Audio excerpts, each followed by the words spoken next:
What is up YouTube, and welcome back to another one of my YouTube videos. And today I just wanted to give you guys a quick heads up and to tell you guys to mark your calendars because the closed beta test for Dragon Traveler is coming in hot on November 27th of 2025. I want to shout out Dragon Traveler for sponsoring this video. The game looks absolutely amazing. I actually played it on a test server and it is very fun. And if you're looking for a fun auto battler AFK game, this is going to be the one for you. It has a lot of ways you can interact with your characters, which makes it very unique. Dragon Traveler is launching on multiple platforms, and pre-registration will open on November 12th for iOS and Google Play, so don't sleep on it. Make sure you guys hit that link down below and pre-register right now to lock in those early rewards. This is literally the first ever reveal of Dragon Traveler, and oh my god, it looks like it's going to be such a fun game to play. Let's actually watch this preview together. If you guys actually hear a familiar voice, if you guys follow, a lot of animes and stuff like that, you're gonna notice that this voice is going to be the voice of the famous Ogura Yui. She's an absolute legend. She's actually voicing, a lot of the previews in this game.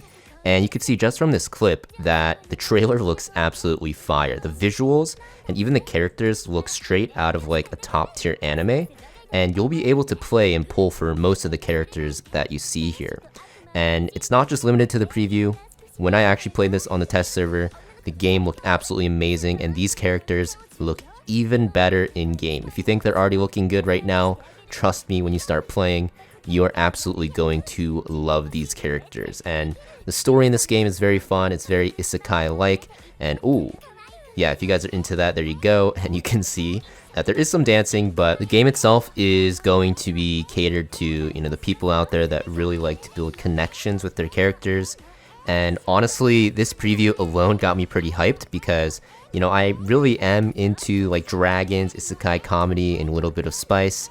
And if you're looking for that, say less. This game, as you can see, has it all here. But let's actually talk about the real reason why everyone's freaking out about this game. The launch rewards are absolutely crazy. So usually when games launch, you're stuck re-rolling, you have to make multiple accounts, you have to use emulators and stuff like that. The thing is, you don't have to do that in this game because Dragon Traveler actually know, the devs actually know about this, and they're actually crushing the competition, and I'm not even kidding, because they're giving away a ton of stuff just for launch. So what you're ending up getting is about 30,000 gems over the course of the launch period, and you're also going to get about 1,000 pulls total. So you're going to be able to pull for all the favorite characters that you see in the previews, the characters that you play in the beta test, or you see people play in the beta test, which I will be playing. And you're going to notice that the banners in game, the guaranteed characters are going to be given to you at 50 pulls or less if you get lucky. And the kicker is you can also literally AFK for a week without spending at all and still get 50 or more pulls to grab your dream waifu or husbando. It's a very time-friendly AFK game, very fun as well when you do decide to play it because the combat in this game, which I'll showcase a little bit later on, is pretty fun as well. It's like an instant head start, so if you're free to play, if you're a spender, if you're a whale, you're all going to get a very good start to the game because they actually will be giving out amazing rewards. What I really liked about this game though when testing it is the gameplay loop itself is very user-friendly. So it's basically built on a cycle of collecting materials to develop your characters, and then this development will progress your gameplay by allowing you to build your characters to progress, and then also it adheres to a design philosophy of a casual side game. So, clearing stages, doing towers, which are also in the game, are all automated, so you're able to enjoy the game without spending all of your time playing it, right? Very user-friendly if you don't have a lot of time on your hands because you do work and you actually do a lot of other stuff like touching grass, then this is the perfect game for you, which is always ready for you to open and, just start playing. Also, the protagonist can transform into a dragon. Super cool. If you ever want to turn into a dragon, you can do it in this game, and you'll also see that the team compositions and the combat system is very different. Another thing that is very good is you don't have to worry about making bad investments. Your high tier roles can actually be reset to revert their star rating, and all of your upgrade materials will be refunded. So, early game, you can just focus up on leveling your roles, you can increase your star rating, and just focus on your early game characters, and later on you will be able to revert them. So if you've been playing other games, I know we know about those games that introduce the reset system and never give it back. You don't have to worry about it in this game because you can reset your characters and get your materials back, which makes building and experimenting with your characters and even using the characters that you pull very, very easy. But this is an example of the affinity system in the game. It's called Heartthrob. You'll see that at the bottom left there's like specific levels, and what you want to do is just basically level it up by doing various things, as you can see. And if you're into this type of stuff, you already know this is the game for you.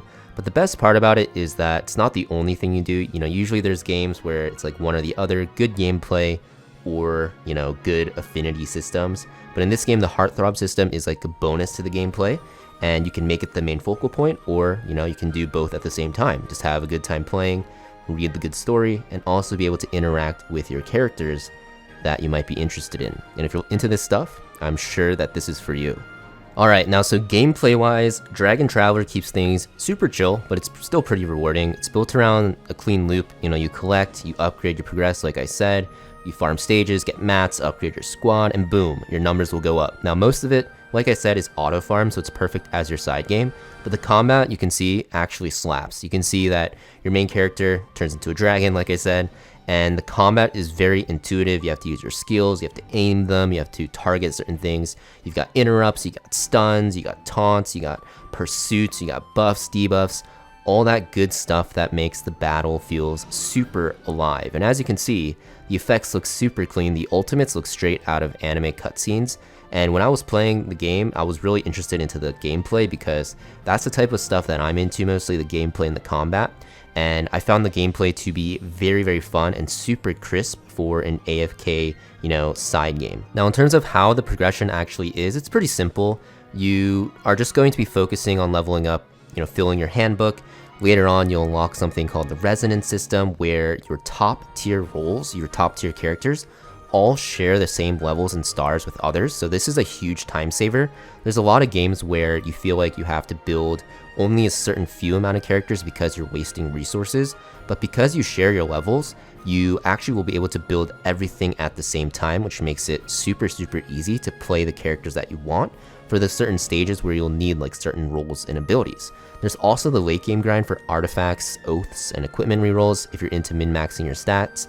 Definitely not required, but if you're trying to get super sweaty like I will and trying to make your team as strong as possible, it's very, very good to do. Now for the social side, pretty loaded as well. You've got friends, you got guilds, guild explorations, guild boss raids, so you can team up, farm together, and flex your lineup, all that good stuff. Alright, so let's wrap it up today. The pre-registration for Dragon Traveler opens November 12th for iOS and Google Play. The closed beta test, as I mentioned, will start November 27th of this year, of this month. So you'll be able to play very, very soon. And like I said, it's the first official show of Dragon Traveler. It's got Ogre Yui's voice, crazy launch rewards, the love, comedy, isekai story that's way too entertaining. So if this even looks half interesting to you guys, which I hope it does, because I'm definitely going to be playing when it releases on the CBT, make sure you guys hit that pre-register link down below, and you'll be able to get your early bonuses locked in before launch. I'll be hopping into CBT myself, like I said, so stay tuned for my first impressions and also my summoning session. And also a huge shout out to Dragon Traveler for sponsoring this video. I'm out, guys. Thank you for watching, and I'll see you guys next time.